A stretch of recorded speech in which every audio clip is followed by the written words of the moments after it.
Everyone, welcome back to the class classes. आज की class में हम एक नया chapter financial statement of sole proprietorship को समझेंगे। सोल प्रोप्राइटरशिप मींस एकल स्वामित्व। हम ऐसे बिजनेस के फाइनेंशियल स्टेटमेंट को समझेंगे जिसका स्वामी सिर्फ एक होता है। अब तक अकाउंट्स में बिजनेस में हम जैसे जैसे कोई ट्रांजैक्शन करते थे उसको हम जर्नल बुक या सब्सिडियरी बुक में रिकॉर्ड करते जाते थे।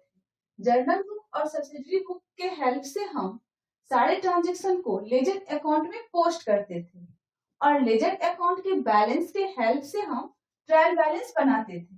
ट्रायल बैलेंस में नेम ऑफ अकाउंट में हम सारे अकाउंट का नेम लिखते थे और जिस अकाउंट का डेबिट बैलेंस होता था उसको हम डेबिट बैलेंस में दिखाते थे और जिस अकाउंट का क्रेडिट बैलेंस होता था उसको हम क्रेडिट बैलेंस में दिखाते थे।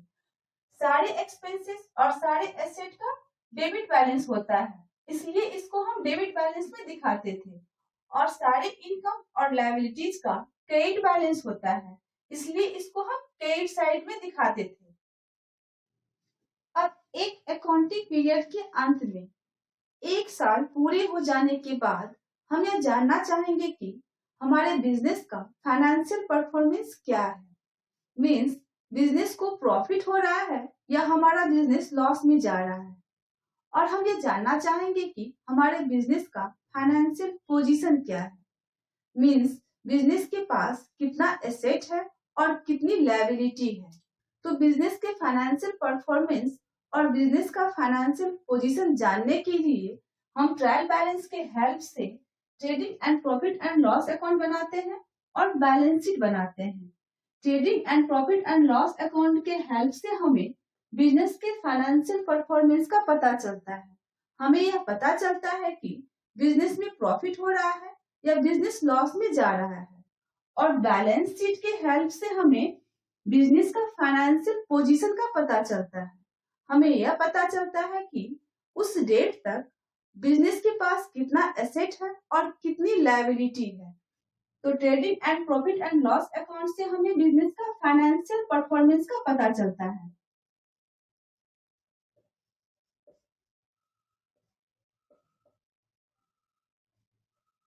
और बैलेंस शीट से हमें बिजनेस का फाइनेंशियल पोजीशन का पता चलता है।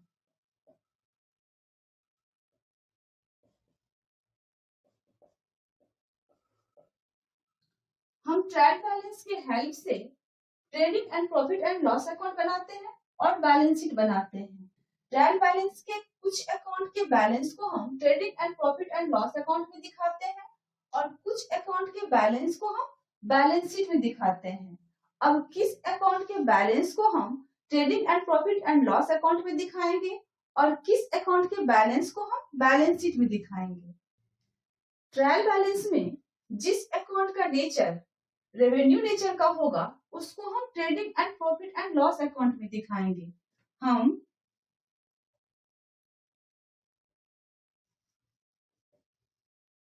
रेवेन्यू नेचर के अकाउंट को trading and profit and loss account में दिखाएंगे और कैपिटल नेचर के अकाउंट को हम बैलेंस शीट में दिखाएंगे।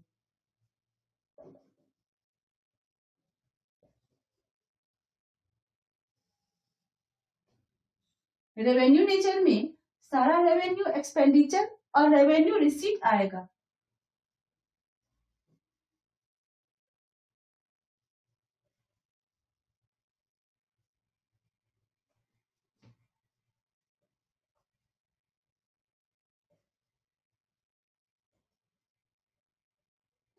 और कैपिटल नेचर में सारे कैपिटल एक्सपेंडिचर और सारे कैपिटल रिसीट आएगा।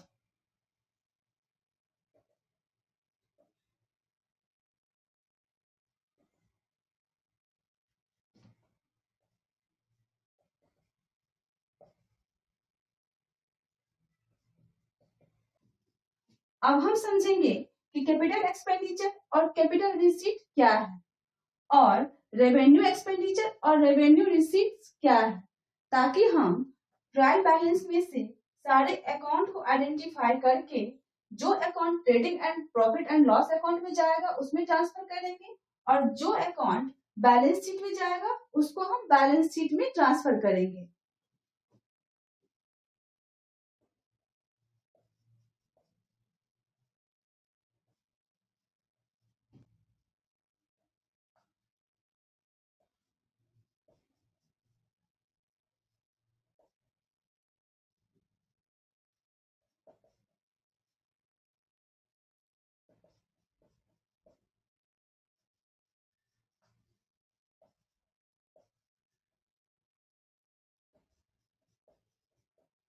अब हम समझते हैं कि कैपिटल एक्सपेंडिचर क्या है, रेवेन्यू एक्सपेंडिचर क्या है, कैपिटल रिसीट्स क्या है और रेवेन्यू रिसीट्स क्या है।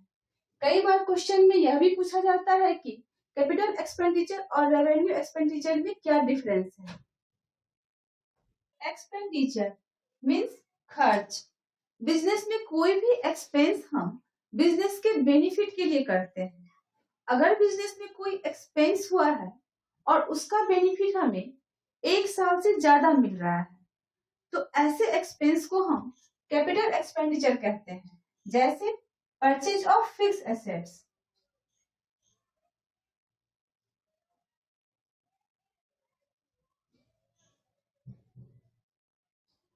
फिक्स एसेट्स के परचेज पर जो हम एक्सपेंस करते हैं उसका बेनिफिट हमें 3 साल, 4 साल, 5 साल मिलता है।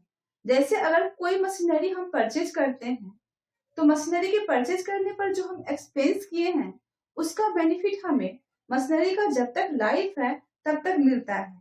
तो ऐसे एक्सपेंस को हम कैपिटल एक्सपेंडिचर कहते हैं।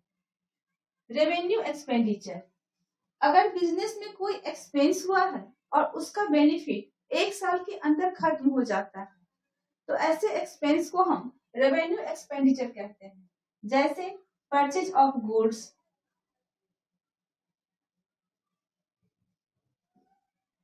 Payment of salary, wages. ये सारे एक्सपेंस ऐसे हैं जिसका बेनिफिट 1 साल के अंदर खत्म हो जाता है।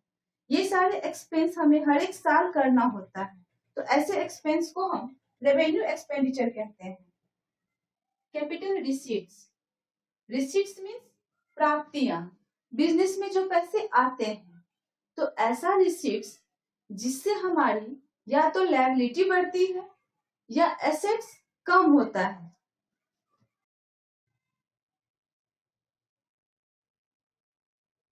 या तो लायबिलिटीज बढ़ती है या एसेट्स कम होता है। जैसे लोन, लोन से बिजनेस में पैसे आता है लेकिन हमारी लायबिलिटी बढ़ जाती है। जैसे एडिशनल कैपिटल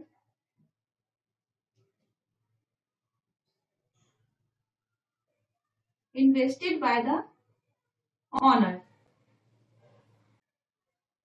अगर ऑनर बिजनेस में एडिशनल कैपिटल इन्वेस्ट करता है तो बिजनेस में पैसे आते हैं लेकिन इससे बिजनेस की लायबिलिटी बढ़ती है। यह हम पहले समझ चुके हैं कि कैपिटल से बिजनेस की लायबिलिटी बढ़ती है। जैसे sale of a fix asset, fix assets को सेल करने से बिजनेस में पैसा आता है लेकिन इससे हमारा एसेट्स कम होता है, तो ऐसे रिसीट को हम कैपिटल रिसीट कहते हैं। Revenue receipts, normal business operation से जो बिजनेस में पैसा आता है उसको हम रेवेन्यू रिसीट कहते हैं। जैसे sales made by the firm, commission और फीस रिसीव्ड, ये सब रेवेन्यू रिसीट में आता है। अब एक रह गया है डेफर्ड रेवेन्यू एक्सपेंडिचर, इसको हम समझते हैं।